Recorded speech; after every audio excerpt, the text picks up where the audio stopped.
You guys hear me? Yes. All right. So obviously I'm here to talk to you all about Jesus. All right.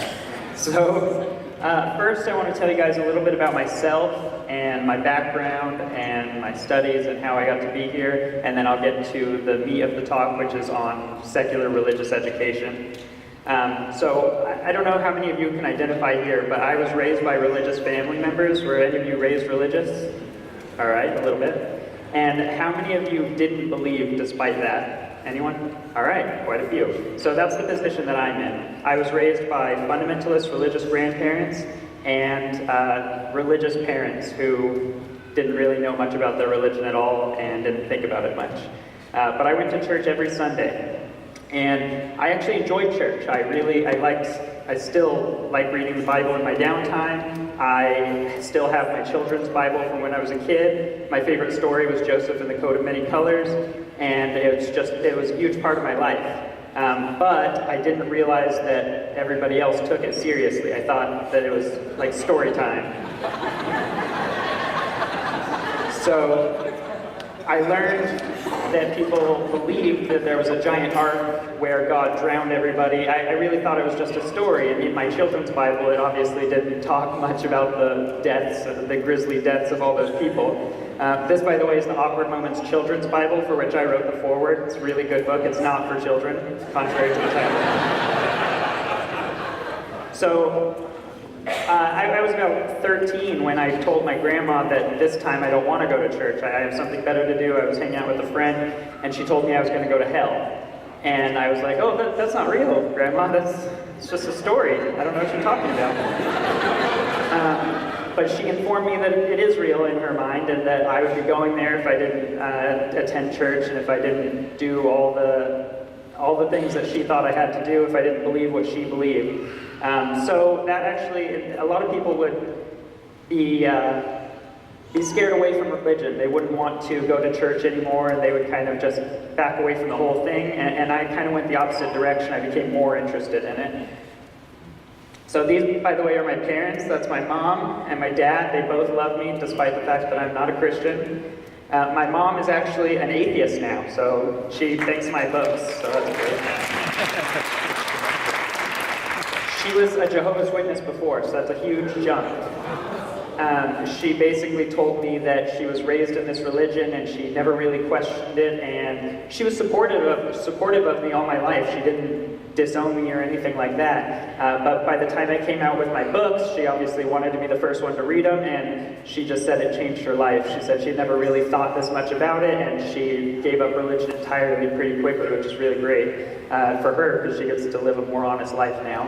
And this is my dad. He still calls himself a Christian. He's what I call a cultural Christian, where he doesn't really think about religion at all. If I talk to him about it, he kind of just shuts down. He just says, well, I'm going to heaven, that's all I know, and walks away. But I still love him, and he still loves me, and that's kind of the moral of the story there. So, because of my interest in religion, I went on to UC Santa Barbara, where I met Daryl Ray. And I majored in religious studies and English, and religious studies was kind of just, it was my interest. I wanted to be a journalist, and so I figured I'd major in English and have this secondary major of religious studies just purely out of interest. But it turned out to be more than that. I ended up merging the two and writing about religion, which is really cool. But a lot of people confuse religious studies for theology, so I like to be very specific here. Theology is when you study a specific religion. Here, more often than not, it's Christianity, from the perspective of that religion, as though it's right. So if you want to go be a preacher or something like that, you would take some theology courses. Religious studies, you're going to learn about all the different religions, and from a secular academic point of view. You're going to learn about their histories, how they interact with each other over time, and basically how religions are formed. So you can't really be religious if you understand all that. But still, every time I told people I majored in religious studies, like, oh, so you want to be a preacher then? No. After I graduated from UCSB with my bachelor's in religious studies, I applied to the master's PhD program at that same school, and I had great experiences there. All my teachers loved me. We didn't didn't discuss my atheism. There was no point in it because the religious studies courses, they're not religious in nature. You're learning about history, you're learning about facts about these religions. So it never came up. But while I was in class, or while I was in school, separately from my studies, I published this book. I self-published Disproving Christianity the first time. It was later picked up, but in college I had this one out. And I applied to, or I didn't get the chance to apply, but I was in the process of applying to the Master's PhD program, and I met with the Dean of Admissions at the school. And I remember it like it was yesterday, but I sat down and she looked at me and said, she Googled my name and she said, first thing that popped up was this picture, obviously, from Amazon. And she said, you're not going to fit in with this department's milieu because you're an atheist activist with an axe to grind. And so I was rejected before even applying to the program. And I asked her, I said, well, there are many Christian activists who, for instance, missionaries who go from country to country and try to spread their religion. And they're in this program. And she, coming from a theology school prior to that, she didn't understand how a secular public university is supposed to work. So she stuck to her guns. We exchanged some emails after that where she refused to give up her position. She just kept saying that don't bother applying because we won't accept you. I told her to talk to all my professors who I already had great success with, and she refused to do even that. So I went home and I wrote just a blog post just saying what happened. I quoted her, I posted some of the emails, then I went to bed. And I woke up the next morning and that story had been picked up by the Washington Post and a few other really big mainstream media outlets.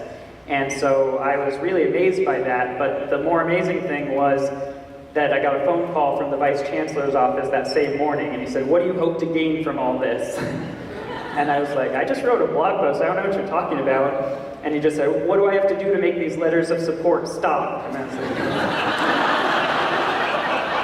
so I asked for a letter of apology, and that's all I asked for. And he said, well, do you want us to reconsider your application? And I said, you never even considered my application. But no, I don't want to go to your school anymore, thank you. So I did eventually get my apology letter. They did about a month of investigation before I got that. And that was all I wanted. I made sure that this wasn't going to happen to any other people in that same position. I made sure that they understood that discriminating against people for non-belief in a secular religious studies program wasn't going to work out. And that actually catapulted me to writing Mom, Dad, I'm an Atheist, because it's about coming out as an atheist, being public about atheism in all areas of your life. It's not just about talking to your parents, it's about dealing with, in my case, education system, but also work, school, people you meet on the street who assume you're religious.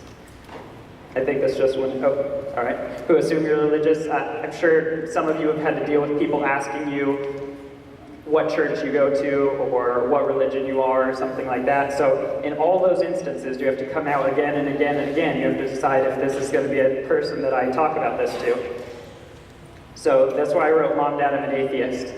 And that book really helped me get that idea of discrimination and helped me share some testimonials from other people who had different experiences from me, because with my family, they were great. Like my grandma and grandpa still loved me until their last days. They wanted me to accept Jesus, but they didn't let it keep them from treating me well, which was great.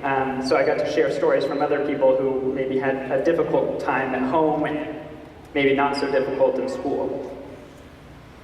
So after I wrote that book, I've had some pretty high-profile interactions, but the best one was with William Lane Craig. How many of you have heard of William Lane Craig? All right, quite a few. He's a pretty big Christian apologist and a philosopher. And a kid wrote to I assume it's a kid by the writing, somebody wrote to him on his website, and they said that they were reading my first book, Disproving Christianity, and they were, quote, having a difficult time believing in God. And I mean, you can read this and you can sense the desperation. I want to believe in God, but I'm having trouble. I've always been a Christian. It makes even less sense for me to believe in a God who intervenes. Please, I want to believe in God. And these are Dr. William Lane Craig's real answers. Quit reading and watching the infidel material you've been absorbing. So William Lane Craig called me an infidel. And yeah, it's a compliment. And I don't know if you noticed these last two, but they're identical. Attend some apologetics conferences and begin a program of equipping yourself in apologetics. And obviously, commit yourself to Christ, whatever that means. But these are his real answers from his website, and he published this on his website with the title "Garbage In, Garbage Out," basically suggesting that you shouldn't read anything by atheists or anything critical of your religion. Instead, you should just focus on things that defend your faith. And for me, that's the opposite of what I recommend to anybody. And people have asked me, like, would you recommend I not read the Bible? And I would never encourage somebody to avoid reading the Bible or any holy book because of fear of its strong arguments might convince them. So that's kind of been my mantra going forward. I would encourage everyone here to read the Bible, to steal it from your hotel like I did last night, or go equip yourself with apologetics or whatever William Lane Craig said. Fine, go for it.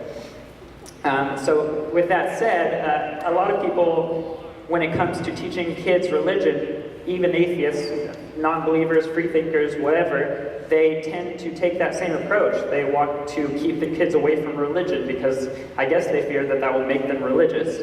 But I'm here to show you why secular religious education from an academic perspective is the way to go. It's going to make them less likely to be religious, but also just have a better understanding of the world and our history, so that's even better for me.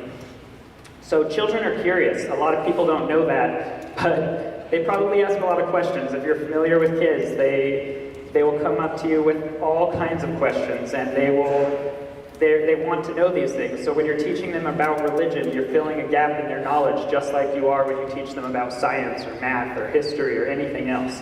And by the way, these pictures that I'm using are images by Chuck Harrison from the Belief book directly, so they're kind of cute. I like them. They'll understand the context of religion. I know a lot of atheists, a lot of non-believers who even today don't understand where religion comes from or how it arose.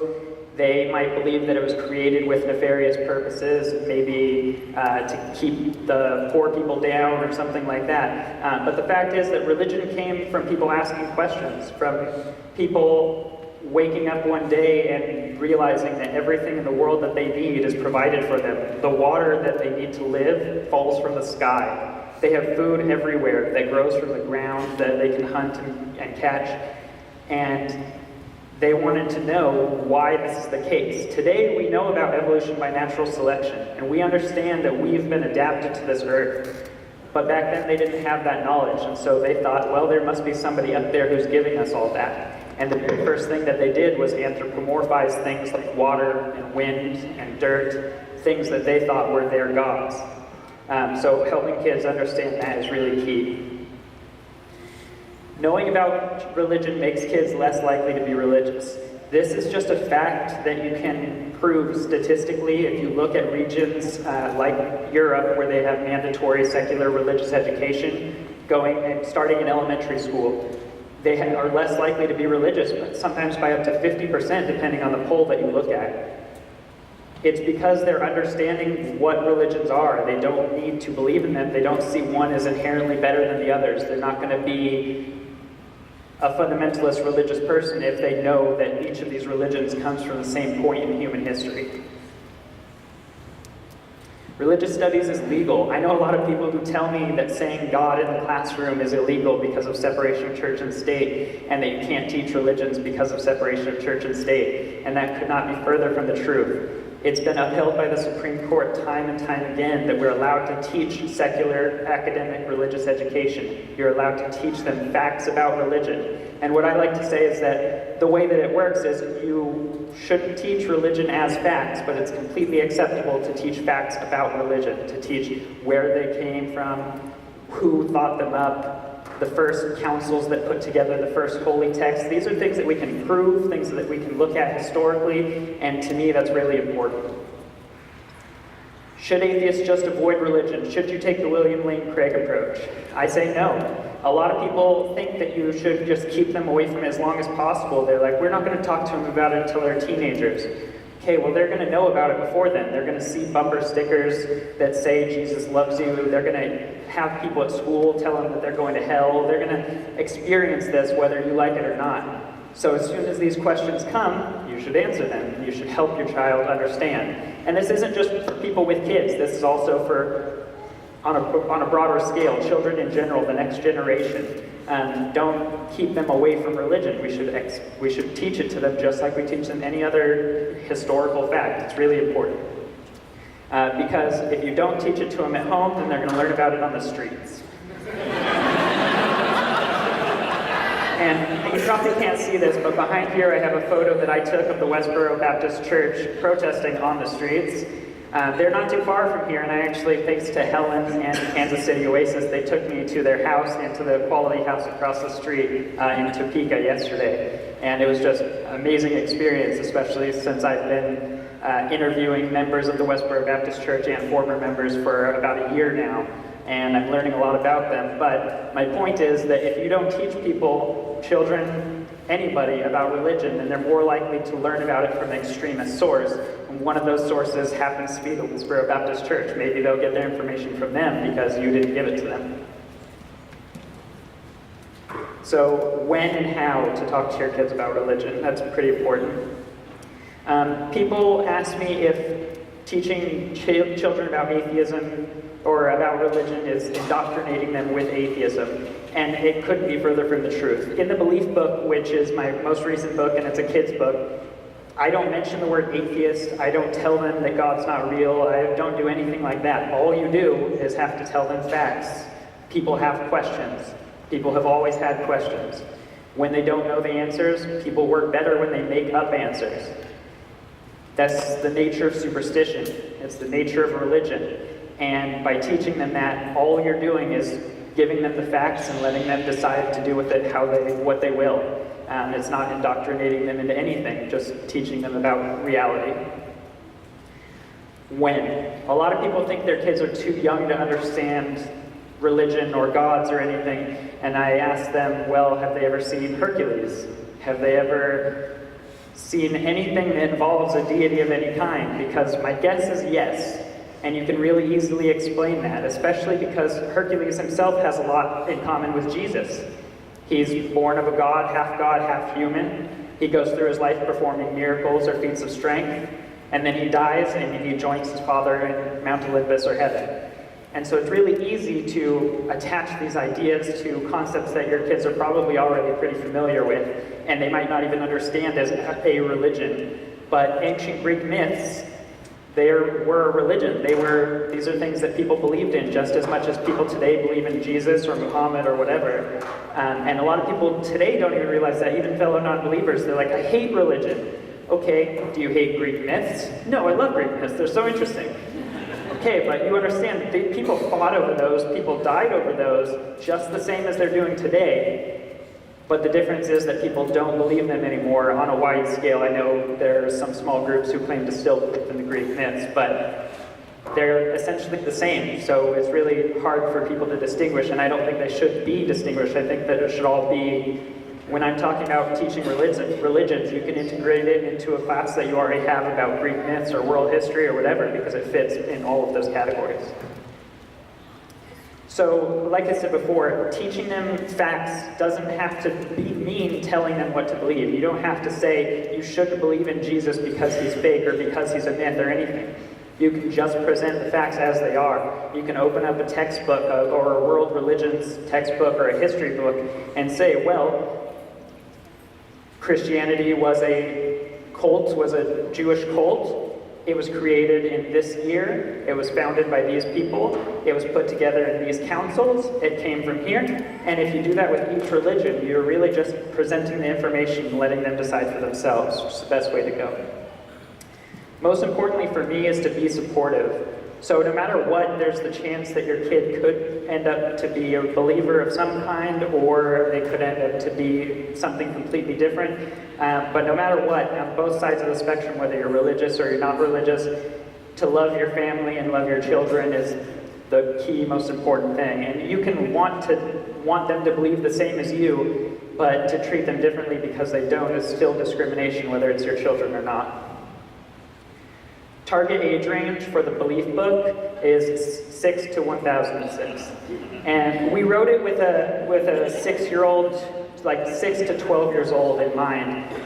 But the book, like I said, it teaches the origins of religions. And there are a lot of adults I know who don't understand where religions came from. And maybe they think that if there wasn't divine intervention, that maybe aliens came down and were the source of these stories, that aliens were the real Jesus, and when Isaiah talked about seeing angels in the sky, he was talking about seeing a UFO. So if you understand these, you're less likely to fall into those other similar false beliefs.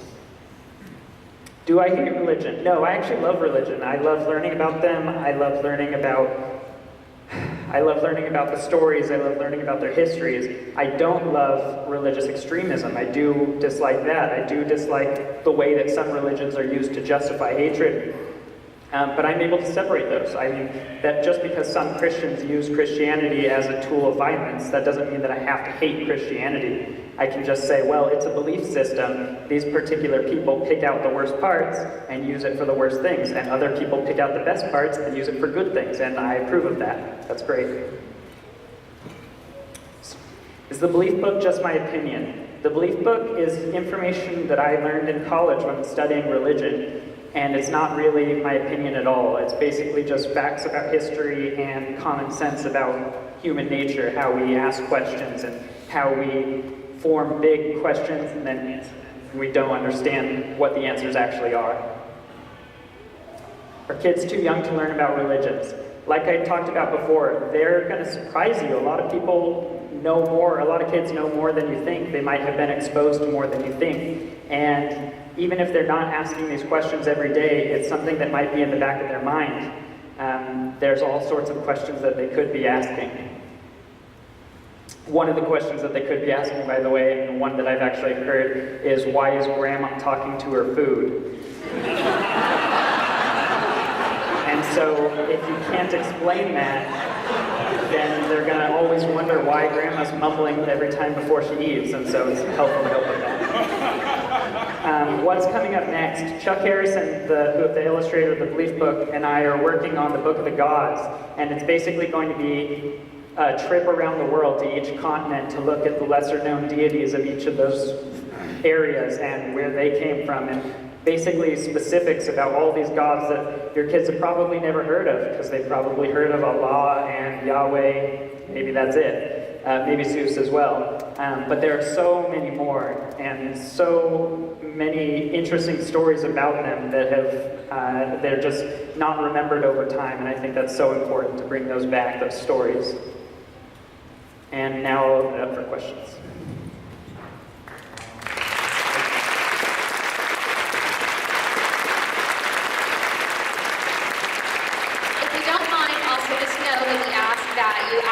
Please do ask a question and keep it really brief so that we can entertain more questions. I was just a little bit curious if you could clarify something. On one slide you talked about how, as opposed to the person you said who said that someone should avoid sources that disagree with Christianity. On a different slide you mentioned that kids need to get their knowledge from unbiased sources. So if you were to introduce the Bible to a young child, could you give us an example of how you might introduce the Bible, since that can be easily taken as a biased source? Yes. The Bible is actually a good place to start for that question, because when I was a kid, like I mentioned before, I loved my Bible, the children's Bible, and the way I looked at it is really the way it should be looked at. These are a bunch of stories, these are moral tales from our ancient ancestors. And while a lot of them aren't considered moral today, and you can look and easily find, Deuteronomy. Maybe you don't want to introduce your kids to those passages. I don't know how you want to deal with that, but I think it's important to just put them into context. And if they understand what religions are, then they understand what holy books are, so before opening up the book, they can understand what they're looking at. So if you just hand somebody this, a kid, they're not going to know what to do with it. They're like, I don't get any of this. But if you make them understand what it is, why it was written, how it was compiled over the years, how it was changed and edited over the years, what the purposes of the original faith were, how this basically religious systems used to serve as legal systems before people had police forces and judges and stuff like that. They really needed this higher power idea in order to enforce laws. So helping them understand the context is key, because then, yeah, any source will work. You can put them directly to a Bible as long as they know what they're reading, and it's going to work well. Thank you. Anyone else?